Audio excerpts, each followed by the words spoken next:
Hello, नमस्कार सर्वांना. सारिका घरच्याच्या दुनियेमध्ये तुमचं खूप खूप स्वागत आहे. आता मला हसायला येते कारण याने माझ्याकडे बघायला आले तुम्ही व्हॉइस ओव्हर करताना. तर आज इथं बनवणार आहे मी जी घेवड्याची शेंग.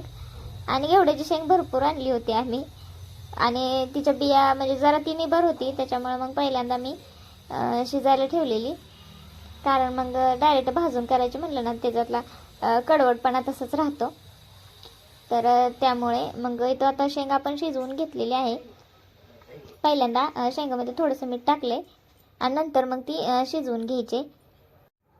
आणि आता माझं इकडं हे सगळं होस तर कांचन देवपूजा करून घ्यायला लागली आहे. आणि इथं बघू शकता तुम्ही लसणाची फोडणी देऊन त्यात ती आपण शिजवून घेतलेली शेंग टाकली आणि अशी परतून घ्यायची छान. मग ती खूप छान लागते. आणि तिखट मीठ आणि शेंगदाण्याचं कूट टाकायचं फक्त, बाकी काही मसाले नाही टाकायचे. मग लई छान होती शेंग, म्हणजे मला अशी आवडते शेंग. पण आज आम्ही शेंग पातळ करणार आहे, यात थोडंसं पाणी ओतणार आहे.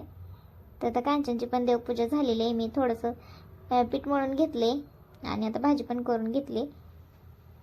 तर आता कांचन मग चपात्या लाटून दिला आणि मी भाजून देणार आहे.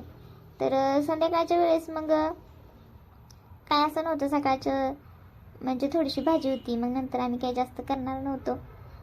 तर 2 चपात्याचं पीठ मळायचं होतं. पहिला मी कांचनला म्हणलेली, तिला ती जास्त पीठ होतं तिच्या हातनं, म्हणून म्हणलं मी करते. तर माझ्याकडनं 5 चपात्याचं पीठ झालं आणि फोडणीचा भात पण केला होता. तर असं ते म्हटलं आता. आणि नंतर इथं टोमॅटोची चटणी बनवली आहे.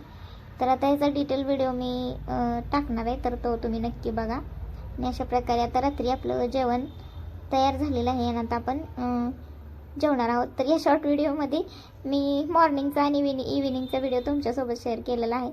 तर तुम्हाला कसा वाटला ते मला कमेंट करून नक्की सांगा. आणि ही मॅच कोणती आहे ना ते पण मला कमेंट करून सांगा बरं का, मला काही समजलं नाही.